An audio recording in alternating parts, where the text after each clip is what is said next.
கோவை மாவட்டம் பொள்ளாச்சி அடுத்த ஆழியார் கவியருவியில் ஏற்பட்ட திடீர் வெள்ளப்பெருக்கின் காரணமாக அங்கு குளித்துக் கொண்டிருந்த சுற்றுலா பயணிகளை வனத்துறையினர் அவசரமாக பாதுகாப்பாக வெளியேற்றினர்.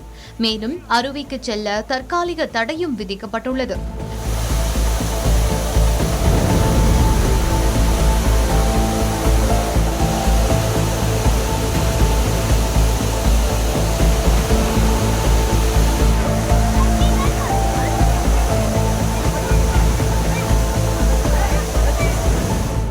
இயற்கை எழில் சூழ்ந்த மலைப்பகுதியில் அமைந்துள்ள ஆழியார் கவி அருவிக்கு தினந்தோறும் ஏராளமான சுற்றுலா பயணிகள் வந்து செல்வது வழக்கம். இந்நிலையில் இன்று காலை முதல் ஏராளமான சுற்றுலா பயணிகள் அருவியில் குளித்து மகிழ்ந்து கொண்டிருந்தனர். இதற்கிடையே Valparai Sakthi estate, Thalainar estate, Lily Murugan estate உள்ளிட்ட பகுதிகளில் காலை முதலே கனமழை கொட்டி தீர்த்து வருகின்றது. இதனால் சோலை காடுகள் வழியாக வரும் தண்ணீர் ஆழியார் கவி அருவியை வந்தடைந்ததால் அருவியில் திடீர் வெள்ளப்பெருக்கு ஏற்பட்டது.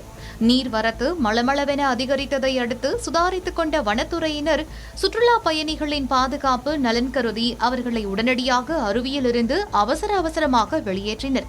மேலும் அருவியில் குளிக்க தற்காலிகமாக தடை விதிக்கப்பட்டதால் சுற்றுலா பயணிகள் ஏமாற்றத்துடன் திரும்பிச் சென்றனர். நீர்வரத்து குறைந்தவுடன் வழக்கம் போல சுற்றுலா பயணிகளுக்கு அனுமதி அளிக்கப்படும் எனவும் அதுவரை யாரும் அருவிக்கு வரவேண்டாம் எனவும் வனத்துறையினர் கேட்டுக் கொண்டுள்ளனர்.